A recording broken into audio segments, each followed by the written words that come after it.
it's Alarra G, and welcome to the Sweet Life with Boo. Today I wanted to tell you guys the steps that I took to start my own barber suite. Really, the first thing you want to do is see if you can afford a barber suite. You really want to take a look at your current clientele, but not just how many people you see, because the marketing efforts of the business might be helping out your client, like your client efforts, not your retention efforts, but you getting clients in the door. That business and whatever they're doing marketing wise is helping get those clients in the door. But organically, you want to know how many clients are you bringing in every month consistently, because that's how much consistent money you would be making outside of your current workplace or shop. So for example, if you see like 85 clients a month, and then you see that you get 85 clients a month, but you really want to be knowledgeable of what services are those clients getting, at what price point are those clients getting those services, so you can kind of get an idea of how much is your average customer spending, also to know if it's a good idea to get into a barber suite, if that makes sense. And if it doesn't, I would definitely love to go into depth for you, but let me know down in the comments below. I don't want to go too far off of the topic video today, so let's just get back to this. But first, you need to look at your situation. How much are you making? How much are you bringing in? If you have commission on product, how much average product are you selling? Are you going to sell product in your barber suite? If so, what brands do you want to carry? How do you go about getting a wholesaler license with those brands? So that you can get them like at the lower rate, so you're not paying retail price at Ulta or getting it at Armstrong or even or RDA, Cosmoprof, any of those places really, even, because you're still paying a markup price at that point, even when you buy from Armstrong, because they have to make a profit too, which is totally understandable. But why not just get your stuff straight from the man? Because when you get it from the man, you can get it maybe sometimes even when those people aren't getting it, based off of your relationship and how frequently you order from them and other things. But then the next thing you want to consider is where you want to be located. Where are you located now? You want to consider if you signed a non-compete agreement, and if you did sign a non-compete agreement, what is the radius in which you cannot compete and for how long.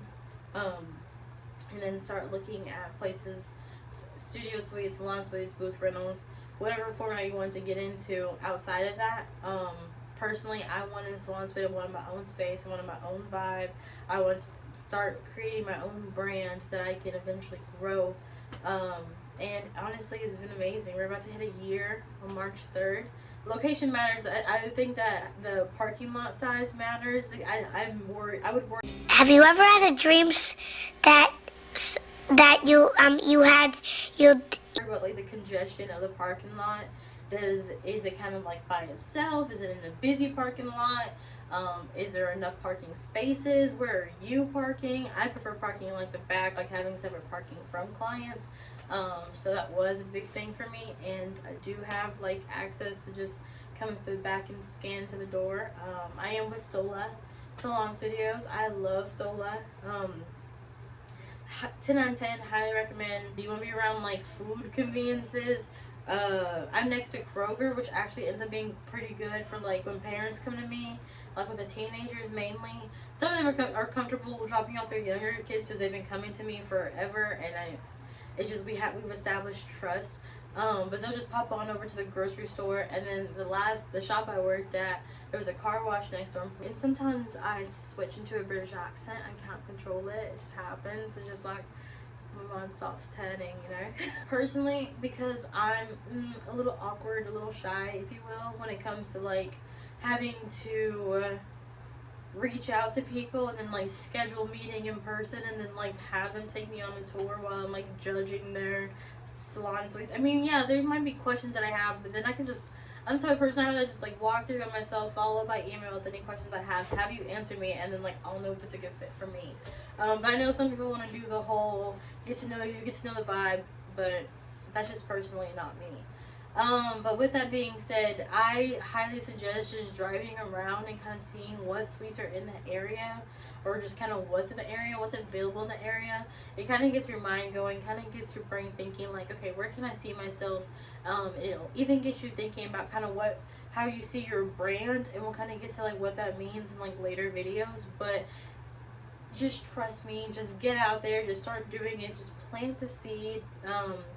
And it becomes a lot more real. And then not just drive around and see what's out there, but like literally drive up, park a car, get out, go inside.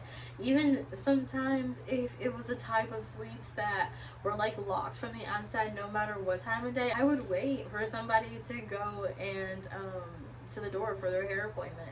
It takes away from all the wasted time of the waiting for someone to get back to you and stuff like that. You want to consider amenities for yourself.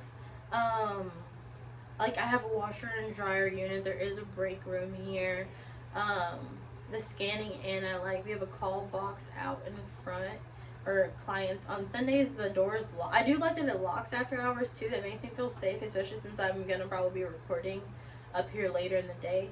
um and then people can use the call box to just punch down to our names, hit call, and then I can actually answer from my phone, so that's pretty cool too. I like having these see-through windows. I knew I wanted some type of sliding door in mine because I know I can just hang up curtains if I want to.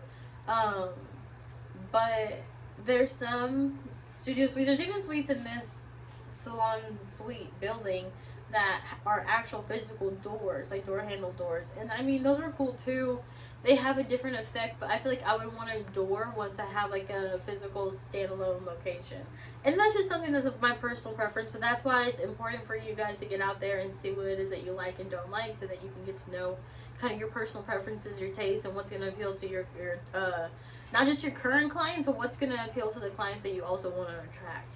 Just find a way to contact who owns the place so that you can figure out, one, how much does it cost, and two, what is the square footage. I would ask personally, because I think it's important to know, like, everyone has a single suite and an oversized suite and a double suite, but everyone's consideration of what is a single, a double, and an oversized suite is different. So it can kind of help put a visual to it. And I always suggest taking pictures. Like, I took pictures of each place I went to, each different rooms layout. I took a picture of all the different options, like the single, the oversized, and the double in each location that I went to. Whether it be vacant, or even if I saw some ideas that I liked, I take a picture just for inspiration. Like, the point is to get your wheels turning and to get your mind thinking about this venture and your brand, so that you can then plant that seed and then like grow it.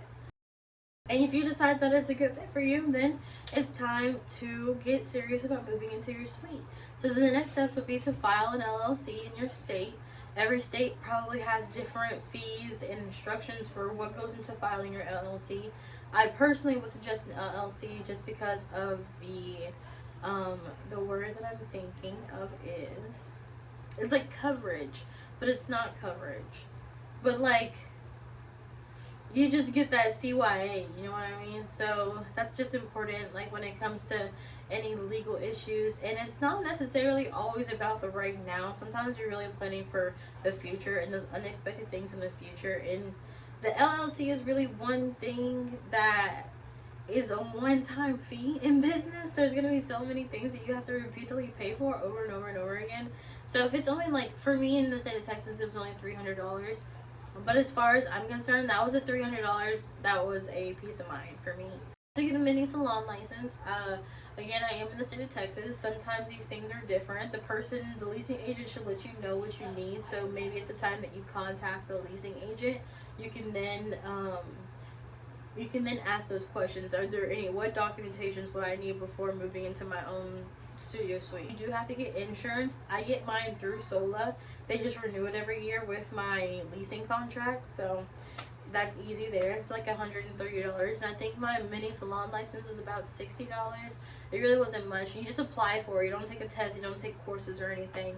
Another thing you want to consider is how much is it going to cost you to get like the bare minimum of what you need, the things that you don't have, the things that you need to succeed, so to speak.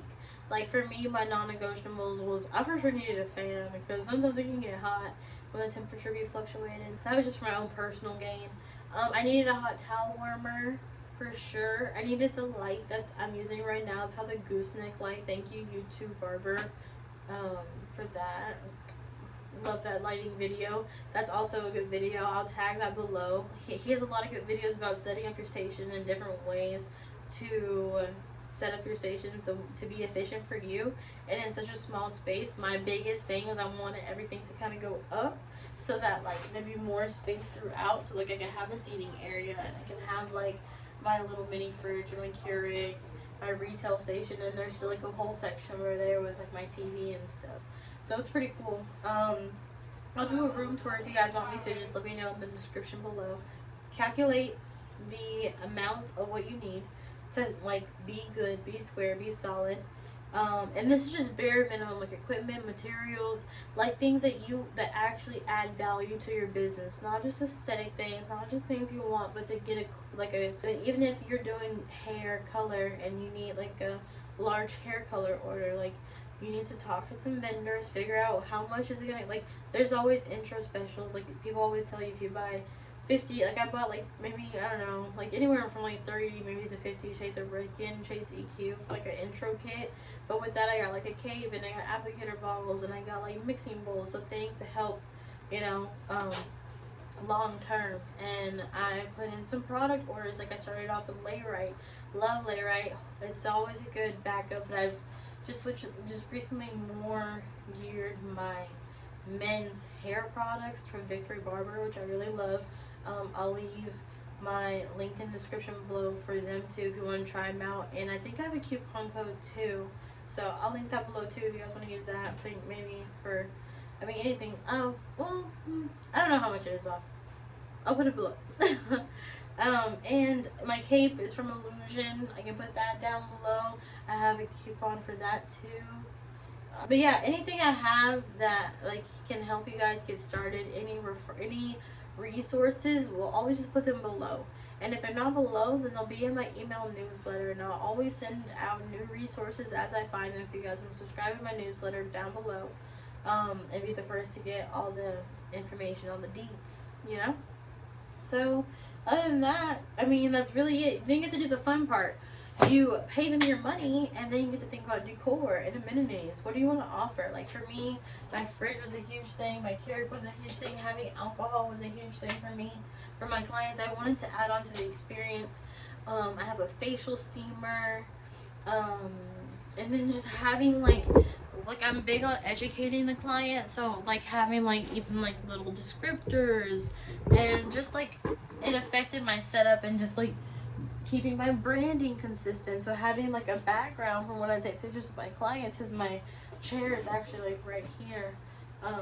You have to consider what you do on a daily basis, and even like what's the best way to organize according to what you do. Like yeah, color code styling. I can never lift this one up by itself. Can anyone do that? It's really kind of frustrating.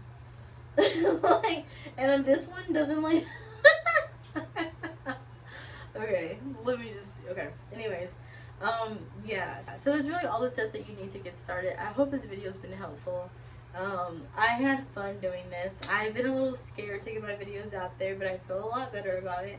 So thank you guys for your support, and I hope to be able to support you guys along your journey the same way you guys are supporting me along mine. So that's all I got for you today. It's been sweet. Have a good night. Peace.